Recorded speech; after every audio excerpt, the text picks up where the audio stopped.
Kali ini kita ada di InStock, apa kata mereka, bersama Fitra Eri, pemerhati otomotif milik akun Fitra Eri dan juga Autodrive yang memiliki follower lebih dari 2 juta subscriber. Gila Jack ya. Kali ini kita akan berbahas tentang waspada saat berkendara berkecepatan tinggi. Nah, kalian atau teman-teman semua pendengar bisa bergabung di 0215869000 atau WA di 0811806543 atau klik ya di Instagram Elsinta, karena kita live nih di Elsinta, di Instagram Elsinta di Elsinta 90 FM. Nah, saya sudah bersama Mas Fitra. Halo, apa kabar Mas? Halo, apa kabar Mas Fitra? Baik. Dengar suara saya nggak? Oh, dengar banget. Oke ya. Tentunya awal-awal ini kita bisa agak keras dikit, belum nggak kedengeran? Halo? Ya, oke, kedengeran sekarang. Tentunya kita ucapan sangat berlangsungkawa atas meninggalnya Vanessa Angel dan juga suaminya. Mudah-mudahan diterima di sisi Allah Subhanahu wa taala.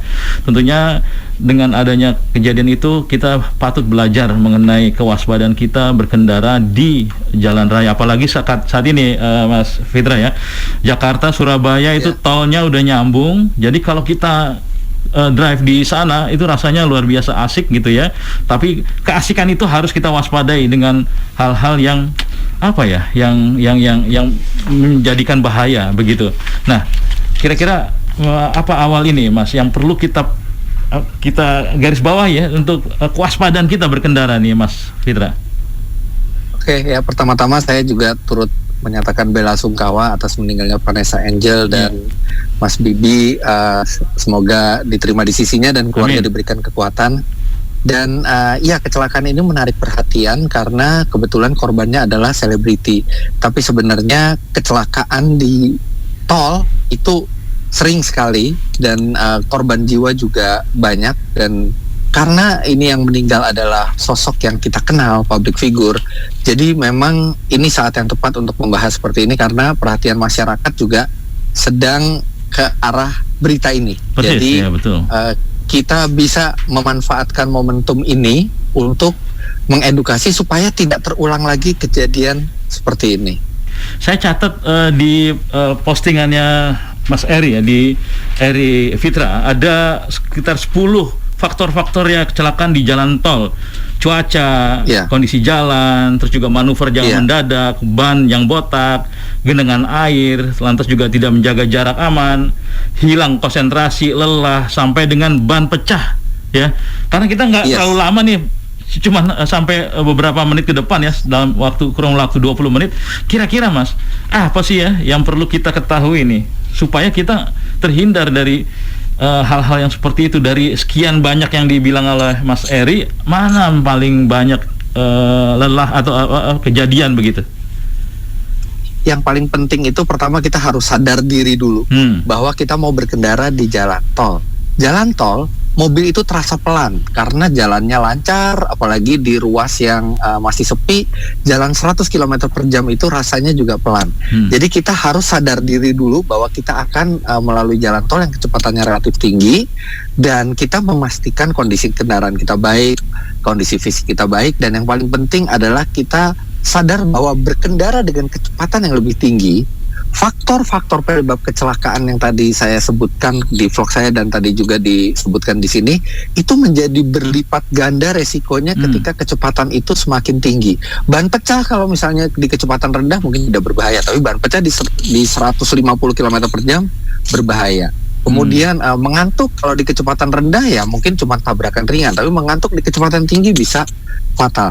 Jadi ada orang yang memiliki skill mengemudi yang baik ya. Misalnya saya kebetulan balap juga. Balap itu kita butuh skill mengemudi, tapi saya selalu tekankan bahwa ketika kita mau berkendara yang paling penting itu bukan skill kita atau kita memamerkan skill kita, apalagi memamerkan kita jalan berapa kencang di Instagram gitu ya.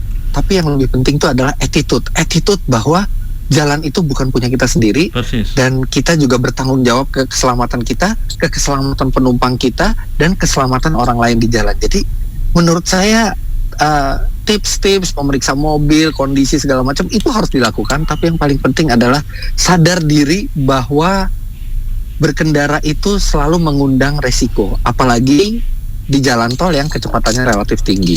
Jadi itu saya rasa yang paling penting. Ada hal yang menarik waktu Mas Eri jelasin mengenai ban pecah. Nah ini sering kali kan kita semua nih lagi nyetir. Saya juga bawa mobil, kadang-kadang ngeri juga kalau ban botak atau ban tipis dan sebagainya. Dan terjadilah ban pecah begitu ya.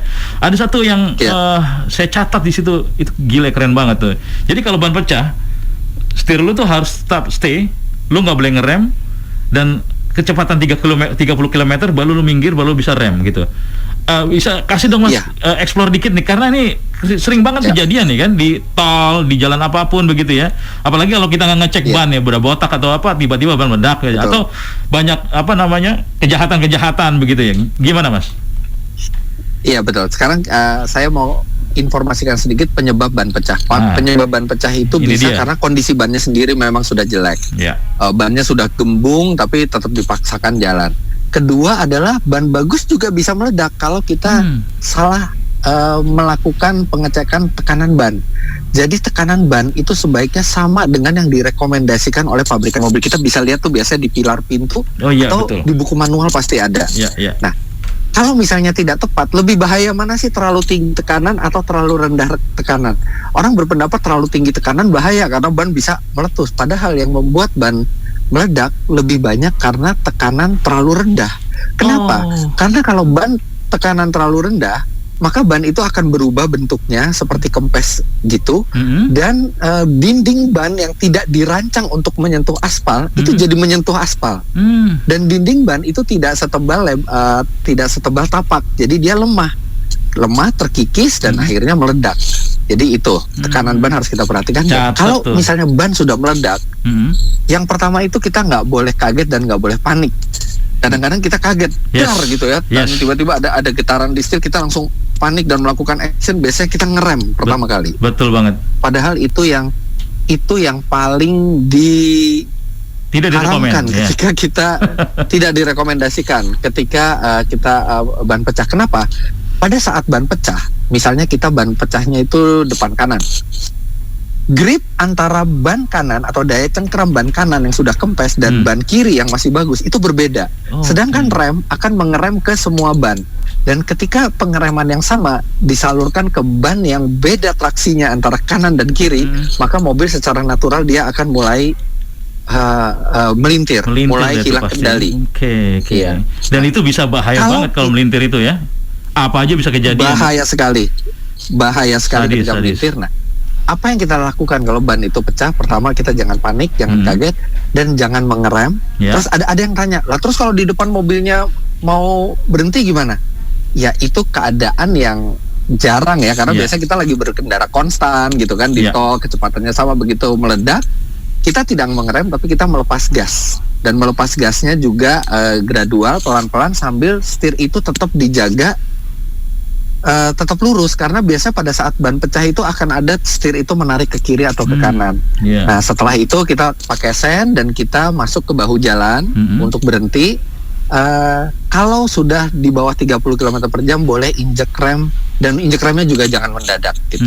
Nah, karena kenapa saya bisa bilang gitu?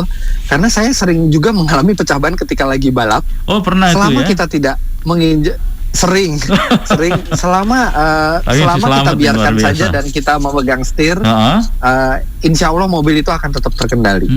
Oke. Jadi begitu ya. Ternyata ada ilmunya kalau ada ban pecah harus bagaimana gitu. Kadang-kadang kan ban pecah panik langsung ngerem gitu, atau langsung belok kiri atau belok kanan, itu malah lebih kacau tuh ya. Itu langsung hilang kendali, dan mengendalikan mobil yang melintir pada saat bannya sudah pecah juga itu sangat sulit. Oke. Mas Heri, ini masuk ke mobil yang digunakan oleh Vanessa Angel rahimahullah itu ya. Kita itu sedikit nih. Ya merek itulah. Mungkin pendengar netizen udah tahu lah merek itu gitu. Saya pernah lihat juga review Mas Eri di videonya di Autodrive dan juga di Fitra Eri di YouTube. Itu mobilnya gile sebenarnya. Very safe, keren, dan juga stabil begitu ya. Dan kondisi kecelakaan kemarin itu menurut Mas Eri itu gimana bisa sampai kejadian seperti itu, dan akhirnya ada jenazah yang keluar begitu ya, dan ada yang masih di dalam. kondisi gimana Mas? Itu sejauh mana kita bisa mengendarai kendaraan itu secara safe gitu? Oke, jadi satu-satu dulu. Ya. Yang pertama mobilnya itu sebenarnya safety ratingnya bagus, dia dapat bintang 4 ASEAN NCAP, fitur-fitur keselamatannya juga bagus. Tapi melihat karakter dari tabrakan yang terjadi, saya melihat dari bekas kerusakannya itu kendaraan itu menghantam beton dengan hanya kira-kira panjang 10% dari lebar kendaraan. Dan itu adalah sulit sekali bagi mobil untuk menyerap energi benturan ketika dia hanya sekecil itu bidang benturannya. Jadi sebenarnya faktor mobil itu tidak berpengaruh terlalu banyak dalam kecelakaan kemarin, karena mau mobil apapun itu kehancurannya akan serupa ketika konstruksi tabrakannya seperti itu. Karena seperti kita tahu di crash test itu tabrakan hanya 100%, 50% offset dari lebar mobil atau 25%, tapi tidak ada yang sekecil itu, dan sangat sulit bagi bodi mobil untuk menyerap benturan ketika benturannya itu sekecil itu.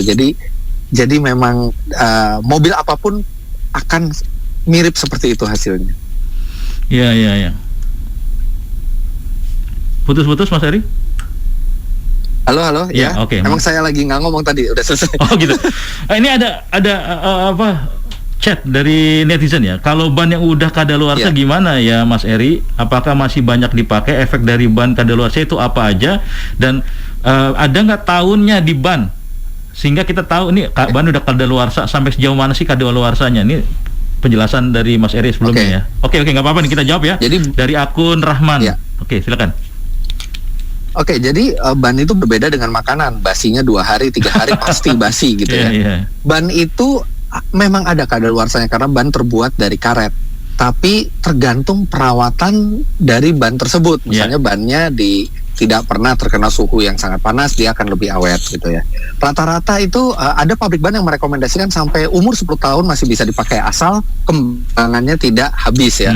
Tapi ada juga yang merekomendasikan 5 tahun sebaiknya diganti karena karet itu memiliki sifat alami getas, yang dimana kalau kehilangan kelenturan itu lebih gampang untuk rusak atau meletus. Nah, kalau kita pengen tahu tahun ban, itu ada di ban. Di ban itu ada banyak kode, dan ada satu kode di dalam lingkaran elips itu 4 angka. Nah, 4 angka itu dua angka terakhir adalah tahun pembuatan ban, dan 2 angka pertama itu adalah minggu keberapa di tahun itu ban itu dibuat. Jadi bisa diketahui di situ. Oke. Ada juga pertanyaan dari Rizky Yeki, Mas.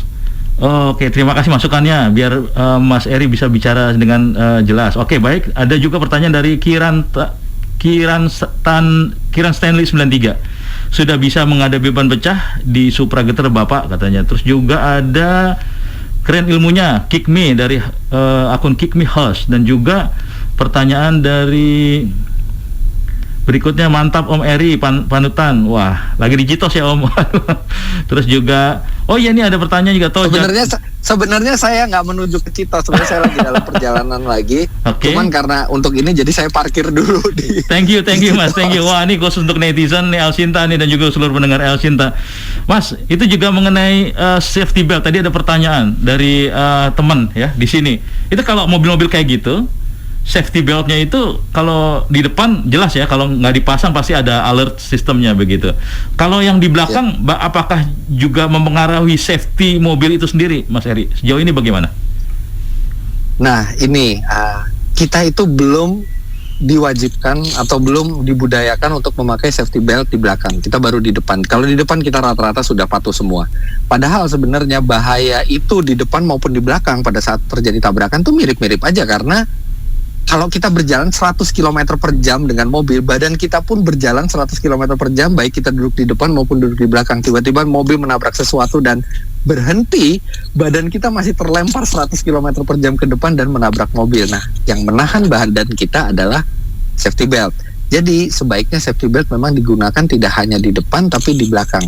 Beberapa mobil memiliki peringatan jika si safety belt belakang itu belum dipasang, tapi biasanya peringatannya hanya sebatas visual, hanya sebatas lampu untuk menginformasikan, tapi tidak ada bunyi dan tidak ada peringatan-peringatan yang akan mendorong orang untuk pakai seatbelt di belakang. Saya rasa kita udah harus budayakan belakang pun kita pakai seatbelt. Iya.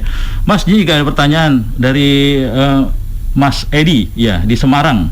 Kalau fitur cruise control itu apakah bisa untuk juga menstabilkan kendaraan dan menghindari kecelakaan? Tidak bisa. Cruise control itu adalah peranti yang menjaga kecepatan. Kita sendiri yang menentukan kita mau menjaga kecepatan di kecepatan berapa. Ada juga adaptive cruise control yang itu sedikit lebih aman karena dia bisa menjaga jarak aman dengan depannya, tapi cruise control tidak bisa mengintervensi setir dan tidak bisa menghindari tabrakan. Jadi cruise control itu hanya alat bantu supaya kita lebih nyaman dalam berkendara, tapi bukan alat pencegah kecelakaan. Jelas gitu kalau Mas Edi ya. Ada pertanyaan juga ini dari WhatsApp di 0811806543 Mas Fitra. Bagaimana caranya untuk supaya kita nyetir nggak ngantuk? Waduh, ini pertanyaan klasik tapi kayaknya harus dijawab ini. Oke. Jadi gini, ngantuk itu sesuatu yang manusiawi ya. Kita manusia pasti mengantuk. Mengantuk itu adalah tanda dari tubuh bahwa tubuh kita butuh istirahat. Nah, kapan sih kita mengantuk?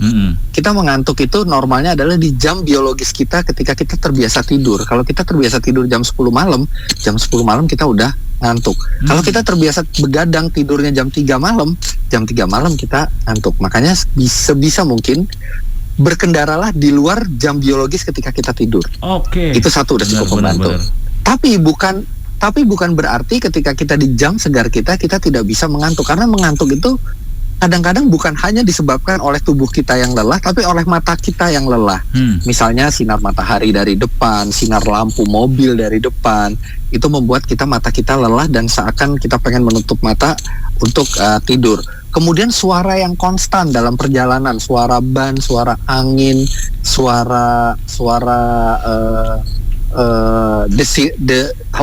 desiran angin, atau kayak kalau kita lagi naik kereta api itu suara ban kena rel, itu suara yang konstan walaupun berisik gitu ya, terus menerus itu juga bisa membuat kita jadi ngantuk gitu. Dan ketika ngantuk itu obat yang paling baik adalah beristirahat. Tidur, apalagi kalau misalnya ngantuknya disebabkan oleh jam biologis kita yang sudah terlewat. Tapi kalau misalnya untuk mencegah ngantuk gitu ya, biasanya ada tips ringan itu yang bisa dilakukan itu adalah berbicara ringan dengan orang di mobil, misalnya orang di sebelah, berbicara ringan sambil tetap tidak melepaskan pandangan ke depan gitu ya, karena ketika kita berinteraksi itu kita lebih kecil kemungkinan untuk ngantuk. Biasanya ngantuk itu terjadi ketika interaksi itu sudah makin sedikit dipadu dengan suara konstan. Ada yang bilang minum kopi. Oke, minum kopi di beberapa orang bisa menghilangkan ngantuk, tapi tidak bisa menghilangkan keletihan jika sudah sangat parah. Kemudian juga untuk musik, tidak selalu musik itu bisa membuat kita nggak ngantuk gitu. Justru ada sejumlah jenis musik yang membuat kita ngantuk, atau jenis musik kalau terlalu keras jadi kita kurang aware dengan keadaan sekitar gitu. Jadi saran saya kalau ngantuknya memang benar-benar karena kelelahan atau karena memang jam tidur kita, istirahat. Ya, Edo di Bandung, Mas Fitra. Sebaiknya istirahat berapa jam kalau kita di tol? Kalau lihat aturan pemerintah, tol-tol 4 jam sekali. Bener nggak sih? Jadi nggak bisa kita fixkan berapa jam sekali, semua tergantung dari fisik orang masing-masing. Kalau ngantuknya kita disebabkan karena memang kita sudah melewati jam biologis kita berkendara misalnya melewati jam 10 malam, padahal jam 10 malam biasa kita tidur ya. Waktu tidurnya harus seperti waktu kita tidur normal, 7 jam, 8 jam. Betul, tapi kalau misalnya ngantuk di luar jam biologis kita, ngantuk yang disebabkan karena suara yang konstan, karena mata lelah gitu. Kadang-kadang kita cuma merem tidur 15-30 menit itu sudah jauh lebih merecharge tubuh kita. Oke. Terakhir, Mas Fitra, apa ya yang perlu dikasih bekal kita semua nih? Ya kan? Apalagi akhir tahun mungkin kali-kali ada yang mau mudik di akhir tahun atau di akhir bulan, tolnya udah nyambung semua nih kan, ngeri juga ini. Apa kira-kira yang perlu diwaspadai Mas Fitra? Oke, yang pertama kita harus memastikan kondisi kendaraan layak jalan. Kendaraan dirawat secara teratur dan kendaraan tidak melebihi muatan maksimalnya, baik muatan orang maupun muatan barang. Kemudian kita harus mengecek tekanan ban dan kondisi ban sebelum kita berjalan. Jangan paksakan berjalan kalau ban itu kurang tekanan atau ban itu sudah botak. Kemudian pastikan kondisi badan kita fit, beristirahatlah sebelum melakukan perjalanan, dan pada saat melakukan perjalanan biasanya 2 jam sampai 4 jam sekali carilah rest area untuk beristirahat, cari angin segar, makan, minum gitu ya untuk menyegarkan badan atau bergantian dengan orang lain. Kemudian pada saat di tol itu kita wajib menjaga kecepatan, walaupun kita harus akui law enforcement mengenai kecepatan maksimal di negara kita masih lemah, tapi ketahuilah bahwa menjaga kecepatan itu menyelamatkan diri kita sendiri. Jangan melewati aturan kecepatan yang sudah ditetapkan, dan kecepatan itu sangat berkontribusi dalam kecelakaan. Dan setiap penambahan kecepatan 2 kali lipat, jarak pengereman yang harus dilakukan ketika terjadi keadaan darurat itu bertambah menjadi 4 kali lipat. Jadi kecepatan benar-benar tidak boleh berlebih, apalagi kita ngebut dan kita dengan bangganya kita mau show di sosial media bahwa kita ngebut di jalan umum.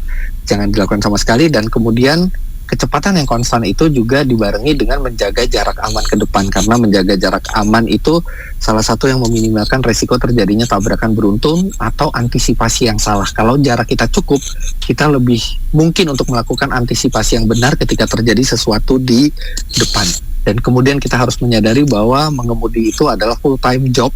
Jadi itu adalah pekerjaan yang memang benar-benar 100% perhatian kita harus difokuskan untuk berkendara, dan hindari distraction. Distraction itu seperti gangguan dari penumpang yang menyita pikiran, kemudian gangguan dari luar yang membuat kita tidak konsentrasi ke depan, serta ponsel. Ponsel ini yang paling banyak mendistract, bukan hanya fisik kita, bukan hanya mata kita tertuju ke ponsel, tapi juga pikiran kita juga tersita ke ponsel tersebut. Dan yang jelas, jangan malu mengakui kalau kita ngantuk atau lelah, langsung beristirahat.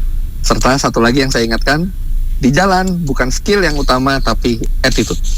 Keren banget Mas Fitra Eri, terima kasih sekali. Matur suwun sangat, kita bisa dapetin tips-tips yang lihai benar. Mudah-mudahan ini menjadi inspirasi dan menjadi catatan kita semua nih, pendengar El Sinta, netizen El Sinta, dan tetap sehat selalu Mas Eri ya. Terima kasih.